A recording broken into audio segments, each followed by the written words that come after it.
آگے سے آئے گا گمراہ کرنے کے لیے، ناکام ہو جائے گا، پیچھے سے گمراہ کرنے کے لیے آئے گا، ناکام ہو جائے گا، اوپر سے گمراہ کرنے کے لیے آئے گا، ناکام ہو جائے گا، نیچے سے گمراہ کرنے کے لیے آئے گا، ناکام ہو جائے گا۔ اس لیے کہ بندہ اپنے آپ کو اللہ کی امن میں دے چکا ہے شیطان مردود سے۔ بہت پیاری اور خوبصورت دعا ہے، اے اللہ میری دائیں طرف کو بھی نورانی بنا دے، بائیں کو بھی کر دے، آگے کو بھی، پیچھے کو بھی، اوپر اور نیچے کو بھی نورانی بنا دے۔ تو اللہ تعالیٰ نے پھر شیطان سے فرمایا تو میرے بندوں کو نہیں گمراہ کر سکے گا، میرے ان بندوں کو گمراہ کر سکے گا جو میری رحمت سے دور ہوں گی۔ میں اپنے بندوں کو توبہ کی توفیق دیتا رہوں گا، وہ استغفار کرتے رہیں گے، جو گمراہ ہو جائیں گے ان کو معاف کرتا رہوں گا، ان کو معاف کرتا رہوں گا۔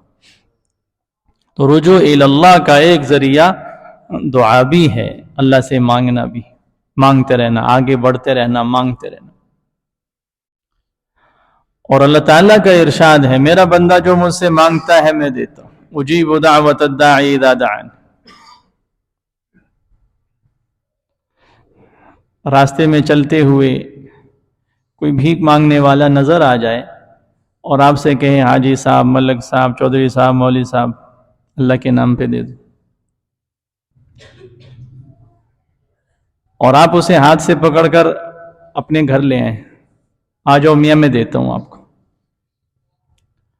بھیک مانگنے والے کو بہت بڑی امید لگ جائے گی کہ جو اپنے گھر لے کے جا رہا ہے تو اس کا مطلب اچھا خاصا مجھے نوازے گا، گھر لے کے جا رہا ہے۔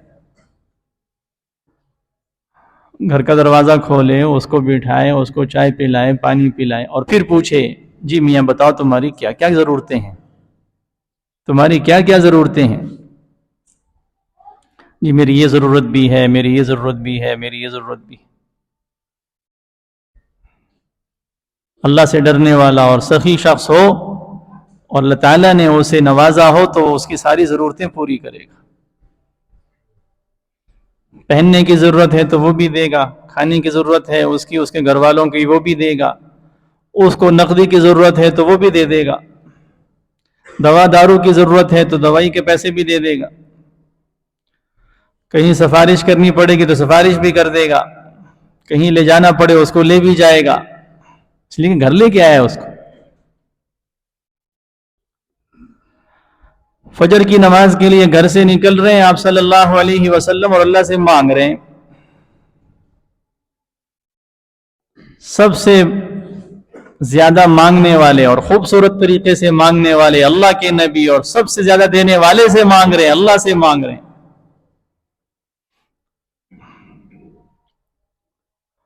اور کیا مانگ رہے ہیں؟ اللہ سے نور مانگ رہے ہیں، اللہ میرے دل کو نورانی کر دے، آنکھ کو نورانی کر دے، کان کو نورانی کر دے، دائیں کو نورانی، بائیں، آگے پیچھے، اوپر نیچے نورانی کر دے۔ بلکہ ایک روایت میں لفظ آتا ہے اللہم اجعلنی نورا، مجھے نور بنا دے، وَأَعْزِمْ لِي نُورًا، میرے نور میں اضافہ کر دے، وَآتِنِي نُورًا، مجھے نور عطا فرما دے۔ اور بھکاری بن کر یہ انسان اپنے گھر سے اللہ سے مانگ رہا ہے، اللہ سے مانگ رہا ہے، تو اللہ فرماتے ہیں آجا میرے گھر میں، آجا تجھے دیتا ہوں، ہاتھ سے پکڑ کے گویا اللہ پاک اس کو لے کر آ رہے ہیں اپنے گھر، بیٹھ میرے سامنے، سجدہ ریز ہو جا اور پھر میرے سے مانگ، جو مانگے گا تجھے عطا کروں گا۔ یہ باہر مانگتا ہوا آ رہا ہے اللہ سے، میرے دل کو نورانی کر دے، آنکھ کو نورانی کر دے، کان کو نورانی کر دے، زبان کو نورانی کر دے، دل دماغ کو نورانی کر دے، میرے نور میں اضافہ کر دے، مجھے نور عطا فرما دے۔ تو اللہ اپنے گھر لایا ہے، یہ علامت ہے اس بات کی کہ اللہ نے اس بھیک مانگنے کو قبول کر لیا ہے، اور جو یہ مانگتا ہوا آ رہا تھا اللہ تعالیٰ نے اس کے دل کو، آنکھ کو، کان کو، زبان کو، اعضاء و جوارح کو نورانی بنانے کا فیصلہ کر لیے، اور پھر یہ اللہ تعالیٰ سے اور جو مانگتا چلا جاتا ہے اللہ تعالیٰ دیتے چلے جاتے۔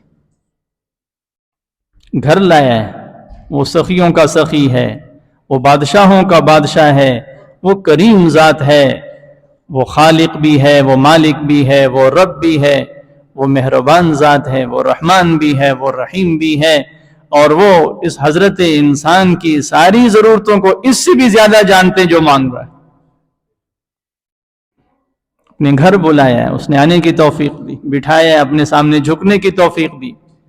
یہ حضرت انسان اللہ سے اب جو مانگے گا اللہ اس کو عطا فرمائیں گے۔ اس نے اعضاء و جوارح کے نورانی ہونے کی بھیک مانگی ہے، اللہ تعالیٰ اس کو نورانی بنا دیں گے۔ حدیث قدسی ہے، مفہوم یہ ہے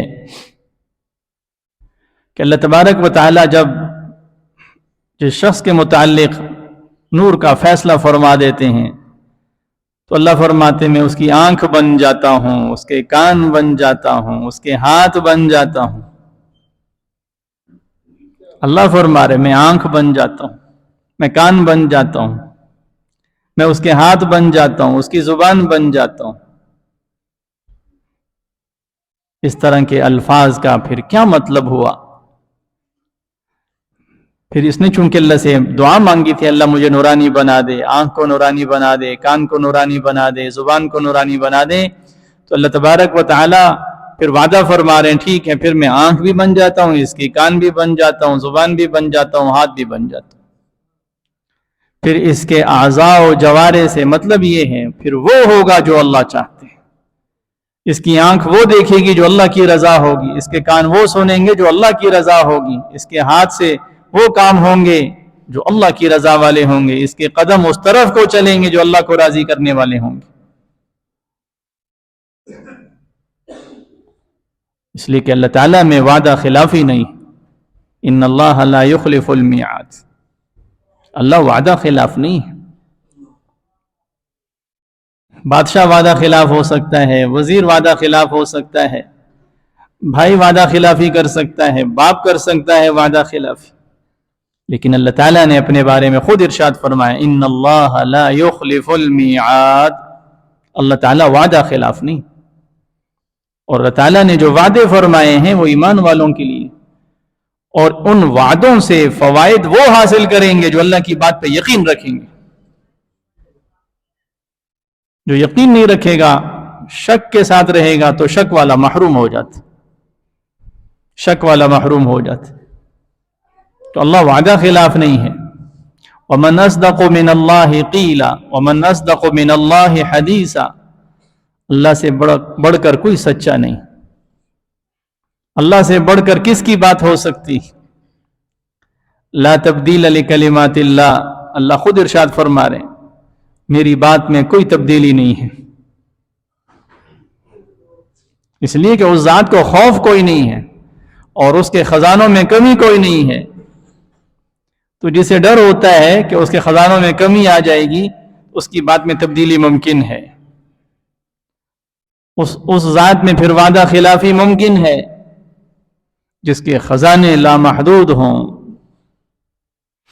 جس کی بادشاہت لامحدود ہو، جس کی مثل نہ ہو، جس کی مثال نہ ہو، جس کا کوئی وزیر نہ ہو، جس کا کوئی مشیر نہ ہو، جسے کوئی خوف نہ ہو، جسے کوئی خوف نہ ہو۔ لا یخاف عقباہا، انجام سے انسان ڈرتا ہے، اللہ نہیں ڈرتا۔ حوادثات انسان کو پریشان کرتے ہیں، مخلوق کو پریشان کرتے ہیں، خالق پہ کوئی حوادثات آتے ہی نہیں۔ لا یخشى الدوائر،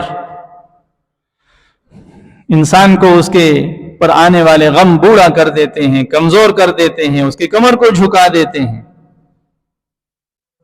اللہ کو کوئی مخلوق ڈرا نہیں سکتی، اللہ میں کوئی تبدیلی لا نہیں سکتا۔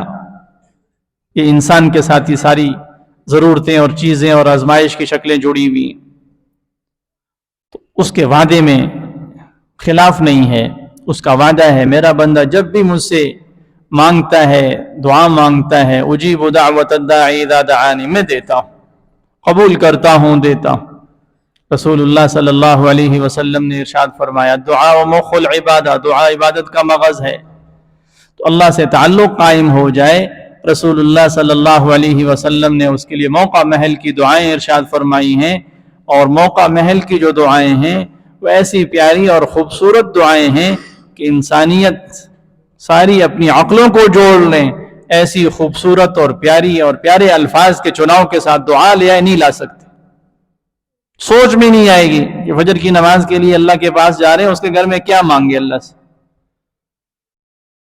رسول اللہ صلی اللہ علیہ وسلم نے تعلیم فرما دی کہ سب سے پہلے اللہ سے یہ مانگو کہ آج سارا دن میرے دل میں اللہ کی نافرمانی کا خیال ہی نہ آئے، میری آنکھ اللہ کی نافرمانی کو نہ دیکھے، میرے کان اللہ کی ناراضگی والے کام نہ سنیں، باتیں نہ سنیں، میرے ہاتھ اللہ کو ناراض کرنے والی حرکت نہ کریں، میرے پاؤں اس طرف نہ چلیں جس سے اللہ ناراض ہو. گھر سے نکلتے وقت سب سے پہلے صبح آغاز میں اللہ سے یہ دعا مانگے، اے اللہ میرے دل کو نورانی بنا دے، میری آنکھوں کو نورانی بنا دے. عربی کے الفاظ نہیں آتے، یاد کرنے کی کوشش کی جائے، نہیں تو ہم اپنی زبان میں بھی اللہ سے مانگ سکتے.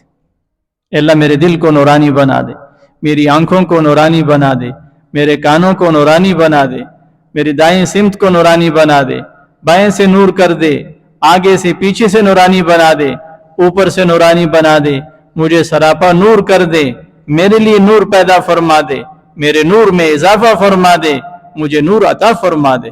اے زمین اور آسمان کو منور کرنے والے اللہ. تو جب اللہ سے مانگا تو اس کا وعدہ ہے اجیب